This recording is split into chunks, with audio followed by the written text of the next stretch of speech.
Oi gente, eu sou a Ione do Minha Vida Literária. No vídeo de hoje eu trago pra vocês as minhas 10 leituras do mês de maio.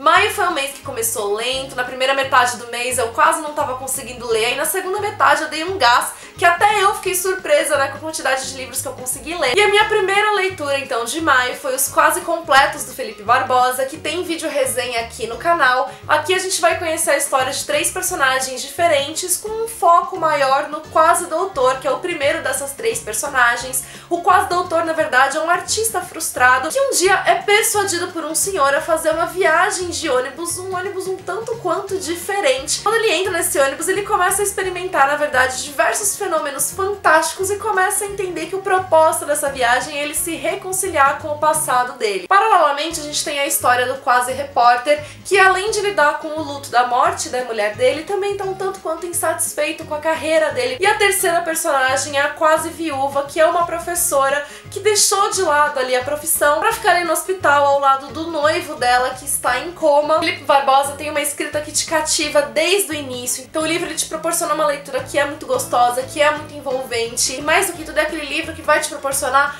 várias mensagens que vai fazer com que você reflita sobre a sua própria vida. É uma leitura que tem uma proposta então diferente, que através dessas metáforas dele fazem a gente pensar sobre todos esses aspectos. Então é um livro muito gostoso de ler, que traz aquele quentinho no coração, e que foi uma leitura que eu amei. Minha segunda leitura do mês foi um Young Adult, que eu queria que você me visse, que vai trazer a história de 2 personagens diferentes. Uma delas é o Jonah, que é um adolescente que perdeu o pai há alguns meses. Isso trouxe uma mudança na configuração familiar dele muito forte. A mãe dele basicamente mal consegue sair do quarto, então são os irmãos mais velhos que vêm se desdobrando para poder cuidar da casa, das obrigações dos irmãos menores. E paralelamente a gente tem a história da Vivi, que é uma garota que se mudou para essa cidadezinha na Califórnia onde o Jonah vive, que conseguiu deixar pra trás ali os próprios fantasmas delas e tá com aquela sensação de aproveitar o verão, trazer um recomeço ali pra própria vida dela. E ela, com a alegria dela, a espontaneidade dela, vai trazer uma leveza pro Jonah, que é justamente aquilo que ele tá precisando. Acontece que ela precisa tomar os remédios dela, coisa que ela não vem fazendo, e isso pode afetar a relação ali entre eles.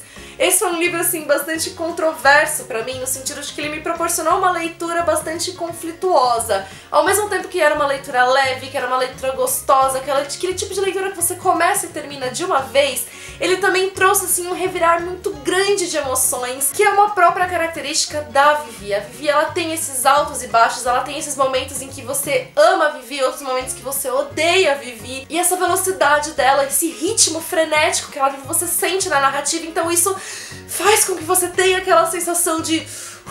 E foi muito incrível a maneira de como a autora construiu a personagem dessa maneira, construiu a narrativa dessa maneira, porque ela faz com que você compreenda a doença da Vivi de uma maneira muito mais sensitiva, porque você sente realmente essas flutuações dela. Então ele é um livro que ele é importante por essa temática, né, da doença que ele aborda, por também trazer temáticas comuns da adolescência, porque querendo ou não a gente tem um personagem vivendo situações que são típicas dessa fase da vida. Mais um livro que também tem vídeo resenha aqui no canal foi a fantástica Saga dos Pequineses Desaparecidos, que é uma história que vai se passar, na verdade, durante 24 horas, que vai narrar uma aventura entre 2 amigos que num dia decidem não ir para um escritório e decidem, na verdade, sair por aí sem rumo, vivendo, né, as coisas que a vida vai trazer para eles. Ele é um livro que ele tem um tom bastante divertido, né, por causa principalmente da figura do narrador, que é aquele narrador que vai contando as coisas, mas vai se intrometendo a todo momento ali na narrativa. Ele é um livro que tem muitas digressões, que tem muitas observações bastante inteligentes.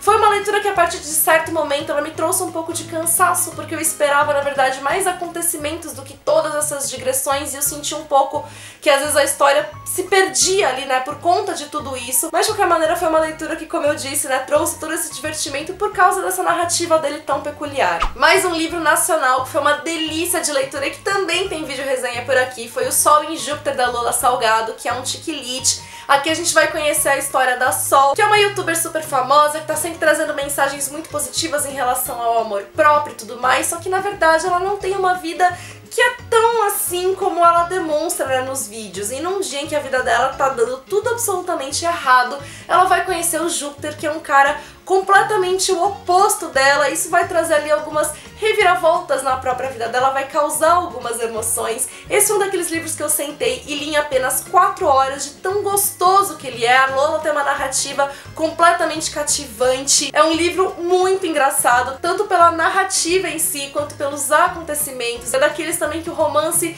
te envolve do começo ao fim, que te conquista e faz você torcer pelos personagens. Tem uma mensagem bem legal por conta, né, do amadurecimento que a Sol passa. E esse foi um mês de muitas vídeo-resenhas pra vocês, porque outra leitura que eu fiz que também tem vídeo-resenha aqui é Magia de Papel. Nessa fantasia a gente tem personagens que são capazes de dominar a matéria produzida pelo homem. E a protagonista, que é a Seoni, ela é uma aprendiz, né, de maga que foi designada pra dominar a magia de papel, que é a magia menos valorizada dentre todas, então ela tá bem insatisfeita com isso. Só que quando ela vai morar com o tutor dela, que é um grande mago ali da magia de papel, ela começa a descobrir uma outra faceta, né, sobre essa magia, começa a se encantar por ela, até que um dia uma feiticeira que faz magia negra acaba roubando o coração do tutor dela e a Seoni tem que ir atrás dessa feiticeira pra poder salvar o coração dele e, consequentemente, salvar o tutor dela. E quando ela vai, então, encontrar esse coração, ela vai viajar por dentro dele e conhecer ainda outras facetas do próprio tutor. Apesar de eu não ser a maior leitura de fantasia, né, que vocês conhecem, eu adorei a leitura. Ela é uma daquelas leituras muito gostosas, ela é uma história muito fofa, então a parte da fantasia também vem pra te trazer, assim, reflexões, né, que são válidas pra vários aspectos da nossa vida. Ela não é tão focada nessa parte da fantasia, do contexto fantástico, mas ela foca muito no desenvolvimento das personagens,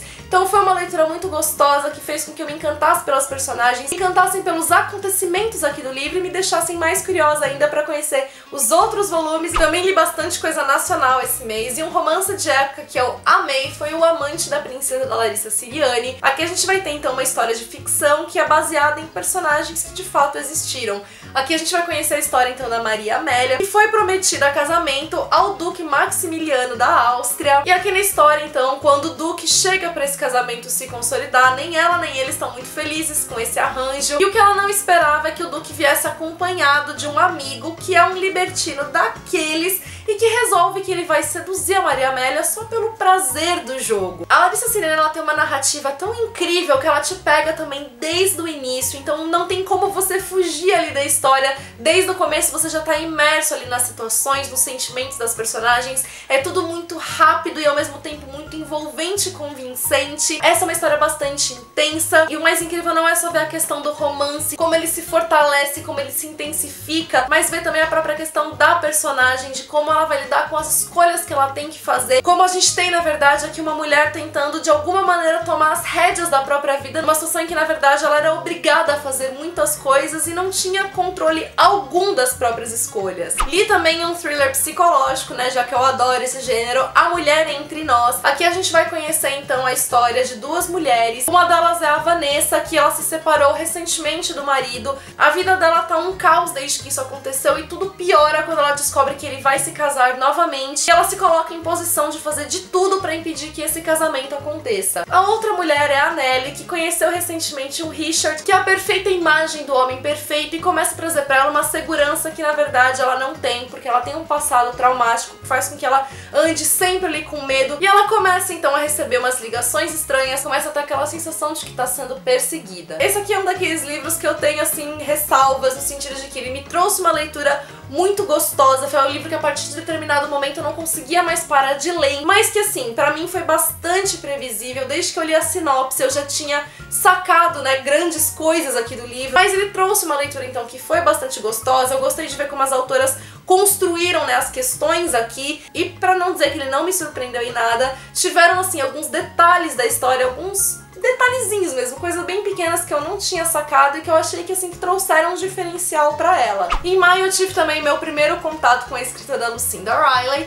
e li O Segredo de Helena. A protagonista, Helena, visitou essa casa, né, no Chipre quando ela tinha 15 anos, lá ela teve o primeiro amor dela, e agora que ela já é adulta, tem 2 filhos e tudo mais, ela herdou essa casa do padrinho dela e ela resolve ir pra lá no verão, né, levar toda a família. Alguns amigos também vão pra lá pra aproveitar o verão, então a gente tem toda aquela situação de várias coisas acontecendo, várias confusões, né, entre as famílias que estão ali. Só que mais do que tudo, a gente tem o grande segredo que a Helena vem guardando, que está perigando a ser descoberto. O que eu fiquei encantada pela escrita da Lucinda Riley é porque ela me envolveu de um jeito que eu li esse livro aqui inteiro em apenas um dia. Então eu não consegui parar de fazer a leitura de tão realmente imersa que eu tava ali. Ela cria uma situação de aconchego muito grande. O segredo ali da Helena também não foi algo super surpreendente. Eu consegui, né, entender antes o que é que estava acontecendo. Então eu também não tive aquela coisa do wow com a leitura, mas foi uma leitura muito gostosa. Na parte final eu achei que o livro foi ficando um pouco cansativo, porque a Lucinda Riley, ela se estende bastante nos acontecimentos, mas ainda assim, foi uma leitura que eu adorei e que eu já quero então conhecer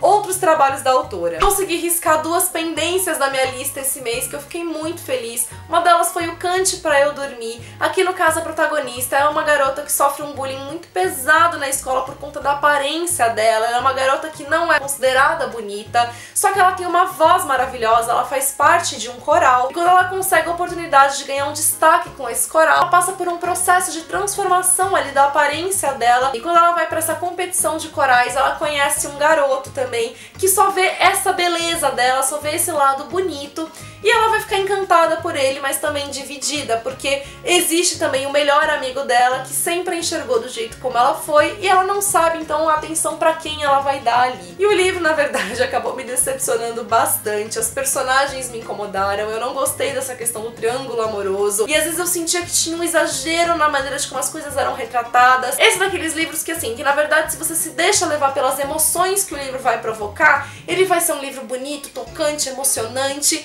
mas assim, se você não se deixa levar por essas emoções, como é o meu caso, talvez não funcione muito bem. E a outra pendência que eu risquei, mas que eu amei completamente, foi o 1 mais 1 da Jojo Moyes. Aqui a gente vai ter a história, né, de uma família. A mãe dessa família, ela foi mãe bastante jovem. Ela tem 2 empregos pra conseguir manter a família, que é a filha dela e o filho do ex-marido dela, que abandonou e deixou ela ali com um enteado.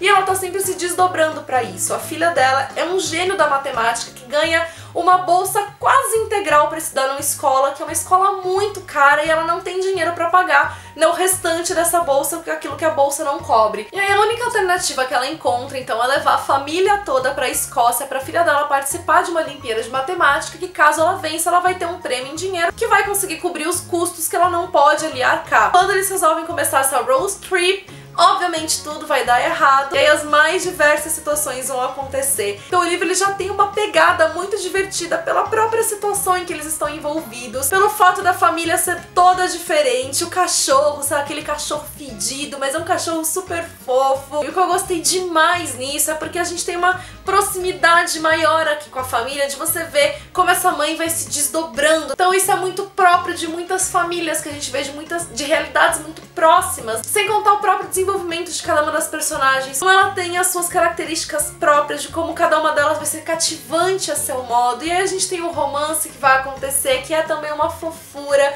e foi um daqueles livros assim, que eu li ele todo me divertindo. Quando foi chegando pro final, eu tava assim, às lágrimas, por causa das coisas, né, que acontecem e de como a gente se emociona pelas situações. É também um daqueles livros que vai te trazer aquela sensação gostosa de que as coisas podem dar certo, mesmo quando tudo tá completamente errado, quando tudo tá da pior forma possível. Então ele te dá essa injeção de ânimo, essa sensação, né, gostosa de esperança. Eu amei demais a leitura, virou um dos meus favoritos da Jojo Moyes sem pensar 2 vezes. Foram essas as minhas leituras de maio, então contem pra mim nos comentários os livros que vocês leram, quais dos que eu já li que vocês leram também, ou quais foram as impressões de vocês, quais vocês têm curiosidade de ler ou que perderam a curiosidade de ler. Então enfim, deixem pra mim as impressões de vocês aqui. E já sabe, se gostou desse vídeo, deixa sua curtida que isso ajuda muito na divulgação. Se você é novo no canal, seja bem-vindo, aproveite pra se inscrever e ative as notificações pra não perder nenhuma novidade. Me acompanhe também nas demais redes sociais aqui do Minha Vida Literária.